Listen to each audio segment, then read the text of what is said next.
मित्रों नमस्कार। आपसे आज फिर चर्चा करूंगा। जैसे पिछले वीडियो में मैंने श्रीमद् भागवत गीता से चर्चा किया कि परमात्मा की जानकारी के बगैर, परमात्मा को देखे बगैर, ईश्वर को जानकारी के बगैर इंसान की मोक्ष गति मुक्ति नहीं मिल सकता। आज मैं चर्चा करूंगा कि ये इसके लिए कैसे गुरु चाहिए, हमें किस गुरु के पास जाना पड़ेगा।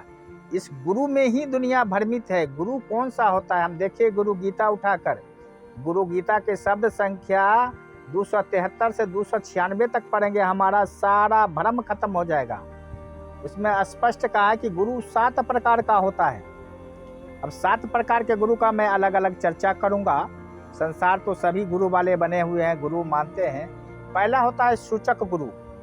सूचक गुरु, वाचक गुरु, बोधक गुरु, निहित गुरु, निषिद्ध गुरु, कारक गुरु, परम गुरु, जिसे हम सतगुरु कहते हैं। ये 7 प्रकार का गुरु है। सबका कर्म अलग अलग मैं अभी चर्चा करूंगा आपसे। सूचक गुरु उसे कहते हैं जो सिर्फ सूचना मात्र, संसार में आए, भेख बनाए, अपना शरीर को संत की तरह बना लिया, परमात्मा की सूचना दुनिया को देते हैं। दुनिया से जो मर्जी होता वो ऐंठने का काम करते हैं। और इसके आगे उनसे अगर पूछा जाए कि परमात्मा कहाँ है, तो उन्हें भी खुद का पता नहीं है। वो जानते ही नहीं कि परमात्मा होता भी है या नहीं। वो सिर्फ शास्त्र के द्वारा वो आपको बताएंगे, ये सूचना देंगे कि परमात्मा ऐसा होता है, वो जानते कुछ नहीं। दूसरा होता है वाचक गुरु। एक गुरु वो होते हैं जो सिर्फ प्रवचन किया करते हैं, लंबा चौड़ा बड़ा उनका प्रवचन होता है, बड़ा अच्छा शैली होता है, बहुत अच्छा एक्सपीरियंस है। लोग वाह वाह करते हैं उनको कि वाह क्या गुरु है, क्या गुरु है, इतने अच्छा प्रवचन है। लेकिन भीड़ भी जुटा लेते हैं, लेकिन परमात्मा की जानकारी उनके पास भी नहीं होता। वो सिर्फ वचन करना ही जानते हैं। वचन से माया इकट्ठा करे या जो करे, दुनिया की शोहरत ले, दुनिया से वो जितनी शोहरत और वो अपना मान प्रतिष्ठा बढ़ाई ले लें। लेकिन उनके आगे पूछा जाए कि परमात्मा क्या है, परमात्मा कैसा है, परमात्मा को दिखाओ, तो वो भी कर्म कांड, जोग जाप, पूजा पाठ में मुझे उलझा डालेंगे, क्योंकि वो खुद नहीं जानते हैं। वो खुद मुझे बताएंगे ये कर्म करो, वो कर्म करो, इतना तपस्या करो, उतना तपस्या। वो हो गए वाचक गुरु। उसे भी लोग गुरु मान लेते हैं, वाचक गुरु, जिससे हमारा कल्याण होने वाला नहीं। तीसरा होते हैं बोधक गुरु। सतगुरु कबीर साहब जैसे बोला कि कन्ना मना गुरु, तू मेरा चेला, मैं तेरा गुरु। कि कान में 2.5 अक्षर 5 अक्षर मंत्र फूंक दिया और बोला तपस्या करो, ध्यान लगाओ। अब बताओ भाई, कमाल की बात है ना। जब मैंने किसी को देखा ही नहीं, जब आप मुझे देखोगे नहीं, मेरा ध्यान कैसे लगाओगे? सोचने की बात है, आप खुद सोच लेना इस पर कि जो मुझे देखा नहीं है, मैं किसी को देखा नहीं है, कोई कहे कि ध्यान करो, कैसे ध्यान? एक बच्ची की शादी ना हो, पति की पता ना हो, और उसे कहा जाए कि पति का ध्यान करो, वो कैसे करेगी? हो सकता क्या? कदापि नहीं हो सकता है। इसीलिए काग भूषुंड जी, गरुड़ जी के अनुवाद में स्पष्ट वर्णन है कि बिन जाने प्रतीत न होई। रामचरितमानस कहता है कि बगैर जाने परमात्मा को विश्वास नहीं हो सकता। अब प्रतीत बिना नहीं हो ही प्रीति, विश्वास के बगैर प्यार नहीं होगा। अब प्रीति बिना नहीं भक्ति दिधाई, प्यार के बगैर भक्ति में दृढ़ता आ ही नहीं सकता। जिमी खगेश जल की चिकनाई। तो ये जीवन व्यतीत करेंगे तो वो हुआ बोधक गुरु। बोधक गुरु सिर्फ मंत्र कान में डालते हैं, कहते हैं आज से तू मेरा चेला हो गया, मैं तेरा गुरु हूँ, मैं जो बोलूँगा वो तू किया करो, और ये मंत्र की जाप करो, और आँख बंद करके, कान बंद करके घंटों बैठो, देखो एक तरंग सा उठेगा, यही परमात्मा है। अब इतना भ्रम में डालता। सतगुरु कबीर साहब बोले कि आँख ना मूंदूं, कान न रौंदूं, काया कष्ट न धारू मैं।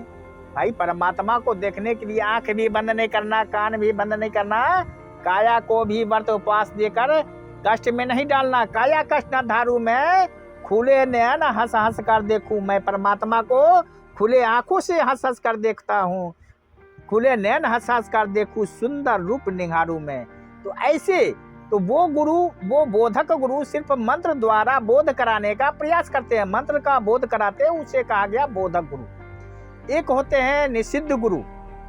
वो निषिद्ध गुरु का काम है कि वो हमें वो दुनियावी वो रिद्धि सिद्धि चमत्कार, जैसे देखते हैं ना आज भी कितने कहते हैं वो फलाने हैं, फलाने बाबा ये चमत्कार कर दिया, वो चमत्कार कर दिया, इतना चमत्कार, बेगना बोले मेरा नाम जान गया, मेरा पूरा परिवार जान। अरे भाई कमाल है। वो निषिद्ध गुरु उसी को कहा गया है। वो मोहन मारन वशीकरण और रिद्धि सिद्धि प्राप्त होता है। वो कुछ चमत्कारे करके दिखाते हैं, उसके आगे उनके पास परमात्मा का ज्ञान नहीं होता है। मित्रों याद करना, वो भी गुरु नहीं है। वो चमत्कार दिखा दिया, कुछ बार बरसा दिया हाथ से, कुछ कह दिया, हो गया, रिद्धि सिद्धि प्राप्त है, लेकिन होता उससे कल्याण कदापि नहीं है। सिर्फ चमत्कार के पीछे दुनिया मेला लगा बैठा है। वो निषिद्ध गुरु होते हैं। एक होते हैं निहित गुरु। निहित गुरु वो होते हैं जो निहित गुरु सिर्फ सांसारिक नश्वर है, संसार नश्वर है, ये शरीर नश्वर है, ये इसमें कुछ रहने वाला नहीं, सब मिट जाएगा, वैराग्य धारण कर लो, ये समझाएंगे। सिर्फ यही समझाएंगे कि सांसारिक नष्ट हो जाएगा, संसार का कोई चीज नहीं रहेगा, ये दुनिया परले हो जाएगा, हम भी, हमारा शरीर भी परले हो जाएगा, नष्ट हो जाएगा। ये समझा कर मेरे मन को वैराग्य में ला देगा, लेकिन परमात्मा का ज्ञान उनके पास भी नहीं है। छठा होता है कारक गुरु। वो कारक गुरु वो होते हैं जो जैसे सांसारिक विद्या, जिसके द्वारा संसार का दुख हरण हो जाए, जैसे मास्टर हैं जिनसे हम शिक्षा प्राप्त करते हैं, नौकरी में जाते हैं, बिजनेस कर लेते हैं, इंजीनियर हैं, मैकेनिक हैं, हस्तकला सीखते हैं, दर्जी हैं, वकील हैं जिनसे वकालत सीखते हैं, वो भी एक गुरु हैं। वो कारक गुरु हैं। वो दुनियावी तरीका मैं उनसे सीखता हूँ, अपना जीवन चलाने के लिए दुख से निकलता हूँ, वो कारक गुरु हैं। वो सातवां होते हैं जिसे सतगुरु कहा जाता, गुरु गीता कहा परम गुरु। उनके पास इन सबों से ऊपर वो सतगुरु होते हैं जो जिनके पास एक पल में आपको कोई नित्य नेम कर्म कांड पूजा पाठ नहीं बताया जाएगा। ये स्वयं पर मालिक होता है, स्वयं ब्रह्म का अवतार होता है साकार शरीर में, निराकार से साकार में आता है। ये परम गुरु जो होते हैं एक पल में इस विराट परमात्मा का आपको दर्शन करा देगा। वो दुनियावी सुख और ये परलोक दोनों सुख और आनंद आपको प्राप्त होगा, इससे मन आनंदित होगा। ये 7 प्रकार के गुरु हैं। अब सोचना मुझे है कि मैं कैसे गुरु के पास जाऊं। इसी ही गुरु पर तो बाबा नानक देव जी को कहना पड़ा कि जे जुग चारे आरजा होर 10 गुने होई, नवा खंडा बिच जानिए नाल चले सब कोई, चंगा नाव रखाए के जग कीरत जसले, ये तिस नजर ना आवे तबाद न पूछे के, कीटा अंदर कीट कर दोषी दोष धरे, नानक निर्गुण गुण करे गुण वर्त्या गुण दे। जे एक इंसान का उम्र 4 युग का हो जाए, ऐसा गुरु बन जाए धरती पर चमत्कारी। अभी मैंने चमत्कार की गुरु गीता से बात किया कि एक इंसान का उम्र 4 युग का क्यों ना हो जाए।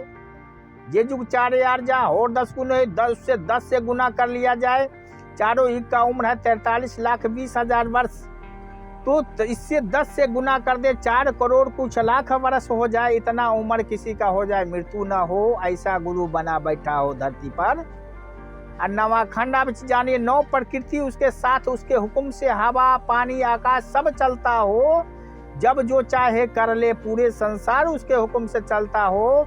नवा खंडा में जानिए नाल चले सब कोई, ये 9 प्रकृति उसके पीछे लगता हो।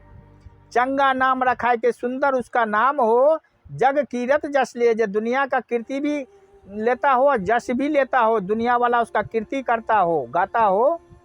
ये 30 नजर ना आवे, कहा कि जो परमात्मा को उसने नहीं देखा, तब बात न पूछे कि वैसे गुरु को फिर भी मौत तो होना ही है। बात न पूछे क्योंकि खुद भ्रमित है, दुनिया को भी उसने भ्रमित कर दिया। कीटा अंदर कीट कर, वो गंदे नाली का कीड़ा बनेगा, वो गंदगी का कीड़ा बनेगा वो गुरु, वो नकली बना है। कीटो अंदर कीट कर दोषी दोष धरे, क्योंकि वो महादोषी है, दुनिया को भ्रमित में डाला, भ्रम में डाला।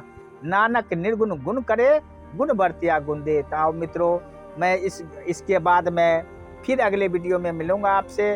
और ज्ञान भी, गुरु गीता कहता है कि ज्ञान भी 9 प्रकार का होता है। 4 वेदों का एक मंत्र मिल करके 4 महामंत्र बना, उस पर भी मैं चर्चा करना चाहूँगा कि हमारे मन में जो भ्रम है भक्ति के प्रति, सारा भ्रम टूट जाए। तब तक लिए नमस्कार।